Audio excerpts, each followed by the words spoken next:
Yo, today I've got a review of the new JID album, or JID, I don't know how to say his name, The Forever Story. Highly anticipated album, and me personally, I was extremely excited for it. DiCaprio 2 is one of my favorite albums of 2018, and since then he hadn't dropped the project, just songs, but I wanted to hear a full body of work from him. You know, just to see what he's been working on for the past 4 years now. Yes, it's been 4 years since 2018, that does not sound right, but it is. And it's here, The Forever Story. JID's rapping on this project is nothing less than what I expected. If anything, it actually took me back a bit. I've never doubted JID's rapping ability, don't get me wrong, but on this project he takes it to a whole nother level. JID has always had character and has been distinct from his peers, but now I feel like he's in an even more recognizable state. He's even more recognizable now. And still, he doesn't stick to one lane where you would just think, oh, here we go, JID doing the same thing again, sort of like, you know, what happens with the baby. No, this project is full with different production, different feel to songs, and it's pretty versatile. It seems that in the 4 years he was gone, he's been improving on his lyrics, improving on his cadence, improving on his flows, which are now actually insane. There's so many cool flow switches and he can go hard on a track. Now, not everything lands clean and hits hard in my opinion. There's definitely a couple of tracks I enjoy less on the latter half of the record compared to the first half, but I'll get onto that later. I still appreciate JID for not sticking to a lane. Rather than that, he knows what he's good at and he takes that and just expands it. Nothing on here sounds like it's far out of his comfort zone, which says a lot given how each track has a different feel to it. And his lyrics, oh my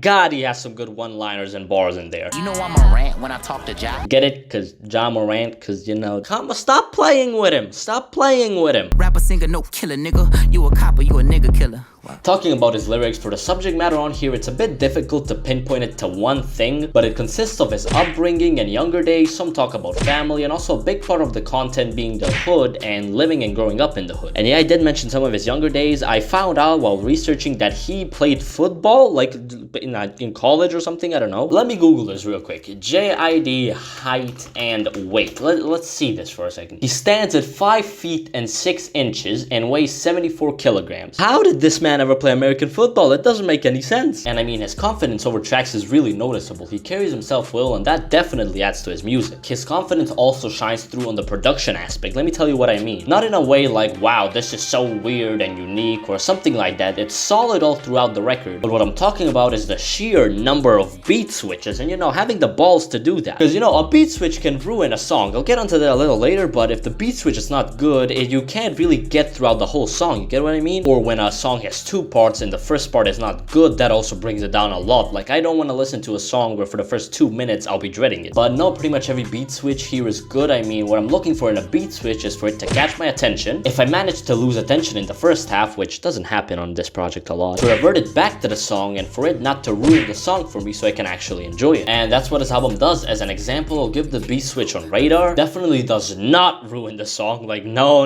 it makes it even better. It's hard hitting, it's intense, JID goes off, and it's a great follow-up to an already great first half. Now, where this isn't the case is the song Stars, the only track where I feel like the beat switch near the end just completely and utterly ruins the song for me. The first half is no joke some of the best material I've heard from JID. Not on this album, but to this day. To this day.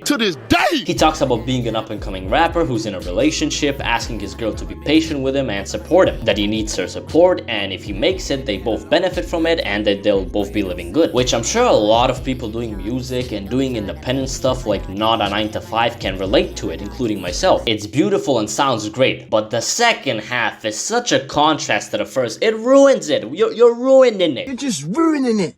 Look at my lips, you're ruining it. Yasim Bey, I don't know much about him, but he's definitely my least favorite feature. Like, you're ruining it. You're ruining it. This project is filled with features which generally do their part and do good. For example, Kenny Mason. He's on 2 tracks here and does great. I like both of his features. Baby Tate, even though it's really short, her feature adds flavor to surround sound. Ari Lennox on Can't Make You Change. Although I think the feature is a bit long when she switches to singing the baby don't leave, you're all I need, and if you stay then I'ma change my way. That's so fire. It's so fire. So yeah, features are also a plus to the record, but that Yasin Bey feature wasn't it. I know I've mentioned a lot of positives so far, but there's a few things I'd like to touch up on. The first half of the project is far better than the second half of the project, and I mean that. A lot of tracks near the end feel forgettable to me, whereas in the first half that is not the case. I think it's a case of the first half being really good, but also the second half being less interesting, and it feels a bit long, even though it really isn't. For example, the last 4 tracks of the project project. They're okay songs, but they absolutely do not compare with the rest of the project. The melody for Money gets a bit annoying. Parts of Better Days for sure drag longer than they should. Louder 2 is pretty good up until the outro, which again drags out a bit and ruins the track a little. Just in Time has a Lil Wayne feature, which I feel like was a bit underwhelming, and you know, all those things weigh the second half of this project down. On my first listen, I was 6 tracks in thinking, I don't see how this can get any better. Like, the first half is genuinely some of the best music to come out this year. But I was right, it didn't get better. But again, it's not that big of a deal because the versatility on this project, and there's an aspect that I even like in the songs I don't like. Before we get into my favorite songs though, make sure you like and subscribe. Alright, let's get into it. For my favorite tracks, I have a lot, but I'll mention a few here. Raydar, very high energy and has a good switch. We could travel, but the journey long. I prefer we get a little murder on.